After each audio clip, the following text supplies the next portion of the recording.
Yo guys, what's up everyone? Bago po sa X at syempre bago po tayo mag-start in 3, 2, 1. Let's go Pokemon! Guys, so for today's video, meron po tayong pupuntahan na something special. Bakit nga po special guys? Kasi first time in the history.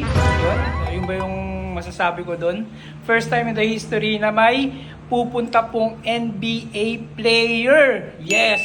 Tama po yung narinig nyo, NBA player po na si Dwight Howard dito po sa Kalibo. At syempre guys, so Orlando Magic po siya na draft. So bibit-bitin po natin tong Orlando Magic short natin. And try natin guys kung makakapagpasign tayo sa kanya. Ayan. So sana mapansin tayo. Let's go guys, puntahan po natin siya sa Andagaw. Let's go! So guys, we are here. Medyo malayo yung pinarkingan namin dahil marami ng tao doon. And magbibit-bit na tayo. Yan, magbibit-bit na tayo guys. Let's go. So ayun na nga guys, nandito na po kami sa Andagaw Covered Court. Ngayon na po uli kami nakabalik dito mga Lodi. And syempre guys, ayun, nakita na po namin si Josel. Ayan, so guys, ang dami pong tao dito ngayon. And syempre, waiting po kami sa pagdating po ni Dwight Howard. At habang wala pa, magpapagames daw po muna sila mga Lodi Cakes. So panoorin natin guys kung sino po yung mag-uuwi ng bigas at 300 pesos.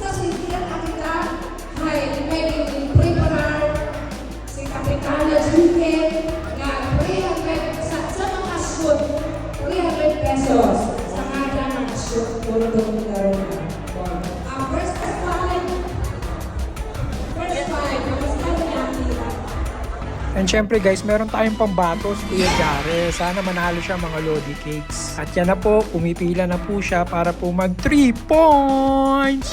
At ito na po, tumira ang number 10. Aba, wala. At ito na po si number 8. Ayan, nagre-ready na po siya para tumira. Papasok ba o hindi? Let's go. Ayan na po, Mano Ginobili is in the house. Yo, tumira! Wala! Ayun. So ito pa po, meron pa pong isa na naka-color white. At titira na po siya. Ayan na po. Let's go! Plabang! Wala rin po. At syempre guys, ito na po ang aming pambato. Si Kuya Jaren, naka-Lebron James. Tumira! Tuk! Tuk! Wala din.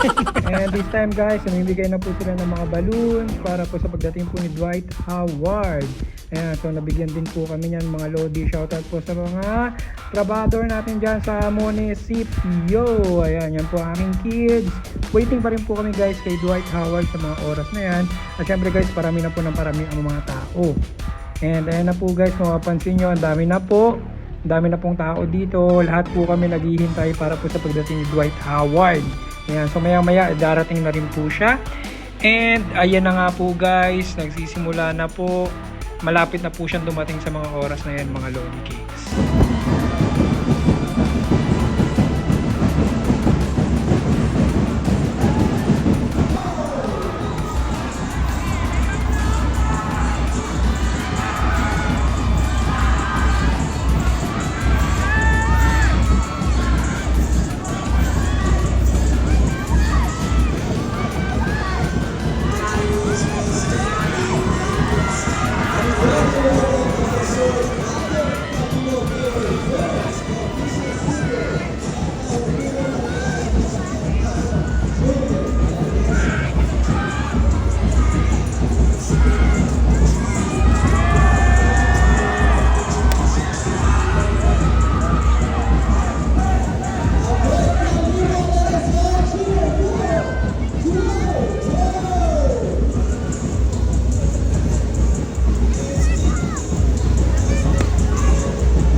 Yo guys, so doon na nga nagtatapos yung meet and greet natin kay Dwight Howard. Sad to say mga Lodi, hindi natin napapirmahan tong magic short natin. Pero nakakuha tayo ng video close up sa kanya, and syempre meron din kaming family picture together with my family and Dwight Howard. Yun, so happy na rin naman. Sabi na rin naman yung paghintay namin. So yun guys, maraming salamat sa panonood. And again guys, Bads Velocity X, peace out. Sana all. Clap.